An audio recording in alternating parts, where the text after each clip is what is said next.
بسم اللہ الرحمن الرحیم۔ معزز ناظرین السلام علیکم۔ اول جس جگہ آپ صلی اللہ علیہ وسلم کی ناقہ آ کر بیٹھی تھی اور جگہ یتیموں کا مربط تھا، یعنی کھجور خشک کرنے کی جگہ تھی۔ آپ صلی اللہ علیہ وسلم نے اس جگہ کی بابت دریافت کیا کہ یہ جگہ کس کی ملکیت ہے۔ معلوم ہوا کہ یہ خرمن سہل اور سہیل کی ہے۔ آپ صلی اللہ علیہ وسلم نے ان دونوں یتیموں کو بلایا تاکہ ان سے یہ قطعہ خرید کر مسجد بنائے، اور ان کے چچا سے جن کی زیر تربیت یہ دونوں یتیم تھے خرید و فروخت کی گفتگو فرمائی۔ ان دونوں نے کہا ہم اس خرمن کو بلا کسی معاوضہ کے آپ صلی اللہ علیہ وسلم کی نظر کرتے ہیں۔ ہم اللہ رب العزت کے سوا کسی سے اس کی قیمت کے خواستگار نہیں، مگر آپ صلی اللہ علیہ وسلم نے قبول نہیں فرمایا اور قیمت دے کر خرید فرمایا۔ زہری رحمہ اللہ سے مروی ہے کہ رسول اللہ صلی اللہ علیہ وسلم نے حضرت ابوبکر صدیق رضی اللہ عنہ کو حکم دیا کہ اس خرمن کی قیمت دے دے۔ ایک دوسری روایت میں ہے کہ حضرت ابوبکر صدیق رضی اللہ عنہ نے 10 دینار اس کی قیمت میں ادا کیے۔ بعد ازاں اس زمین پر جو کھجور کے درخت تھے ان کے کٹوانے اور قبور مشرکین کے ہموار کر دینے کا حکم دیا، اور اس کے بعد کچی اینٹیں بنانے کا حکم دیا، اور خود بنفس نفیس اس کے بنانے میں مصروف ہو گئے، اور انصار و مہاجرین بھی آپ صلی اللہ علیہ وسلم کے ساتھ شریک تھے۔ اینٹیں اٹھا کر لانے والوں میں عثمان رضی اللہ عنہ بھی تھے۔ حضرت عثمان رضی اللہ عنہ فطری طور پر نظیف الطبع واقع ہوئے تھے، مزاج میں صفائی اور ستھرائی بہت تھی۔ جب اینٹ اٹھاتے تو کپڑوں سے دور رکھتے، اور جہاں پر ذرا بھی غبار پڑ جاتا تو اس کو جھاڑتے۔ یہ مسجد اپنی سادگی میں بے مثل تھی۔ کچی اینٹوں کی دیواریں تھی، کھجور کے تنوں کے ستون تھے، اور کھجور ہی کی شاخوں اور پتوں کی چھت تھی۔ جب بارش ہوتی تو پانی اندر آتا۔ اس کے بعد چھت کو گارے سے لیپ دیا گیا۔ 100 گز لمبی اور تقریباً 100 ہی گز عریض تھی، اور تقریباً 3 ہاتھ گہری بنیادیں تھی۔ دیواروں کی بلندی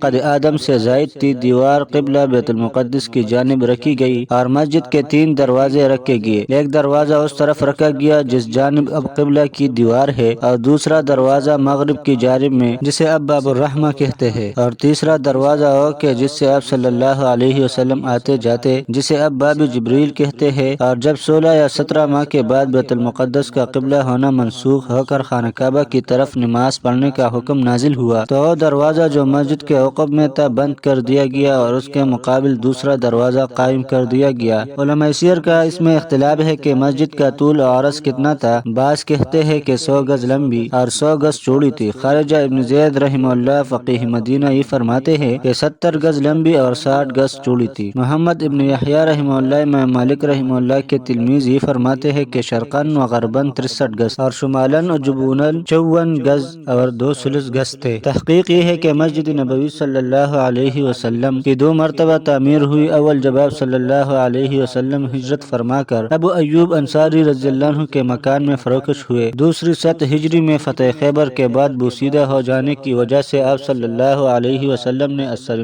تعمیر کرائی، جیسا کہ متعدد احادیث اور مختلف روایات سے ثابت ہے۔ پہلی مرتبہ کی تعمیر میں مسجد کا طول و عرض 100 گز سے کم تھا، اور دوسری مرتبہ کی تعمیر میں 100 گز سے کچھ زائد ہی تھا۔ چنانچہ ابن جریح رحمہ اللہ جعفر ابن عمر سے راوی ہے کہ نبی کریم صلی اللہ علیہ وسلم نے مسجد کو 2 مرتبہ بنایا۔ اول جب کہ آپ صلی اللہ علیہ وسلم ہجرت فرما کر مدینہ تشریف لائے، اس وقت مسجد کا طول و عرض 100 گز سے کم تھا۔ دوسرے فتح خیبر کے بعد 100 ہجری میں مسجد کو اثر نو بنایا اور زمین لے کر مسجد میں اور زیادہ توسیع کی۔ چنانچہ معجم طبرانی میں ہے کہ رسول اللہ صلی اللہ علیہ وسلم نے جب مسجد کی توسیع کا ارادہ فرمایا تو مسجد کے متصل ایک انصاری کی زمین تھی۔ آپ صلی اللہ علیہ وسلم نے ان انصاری سے یہ فرمایا کہ یہ زمین جنت کے ایک محل کے معاوضہ میں ہمارے ہاتھ فروخت کر دو، لیکن وہ اپنے عسرت و غربت اور کثیر العیالی کی وجہ سے مفت نہ دے سکے۔ اس لیے حضرت عثمان غنی رضی اللہ عنہ اس قطعہ زمین کو بمعاوضہ 10,000 درہم ان انصاری سے خرید کر رسول اللہ صلی اللہ علیہ وسلم کی خدمت میں حاضر ہوئے اور عرض کیا یا رسول اللہ، جو قطعہ زمین آپ صلی اللہ علیہ وسلم اس انصاری سے جنت کے محل کے معاوضہ میں خرید فرمانا چاہتے تھے وہ اس ناچیز سے خرید فرما لے۔ آپ صلی اللہ علیہ وسلم نے وہ قطعہ بمعاوضہ جنت حضرت عثمان رضی اللہ عنہ سے خرید کر مسجد میں شامل فرمایا، اور اول اینٹ اپنے دست مبارک سے رکھی، اور پھر آپ صلی اللہ علیہ وسلم کے حکم سے ابوبکر رضی اللہ عنہ نے، پھر عمر رضی اللہ عنہ نے، پھر عثمان رضی اللہ عنہ نے، اور پھر علی رضی اللہ عنہ نے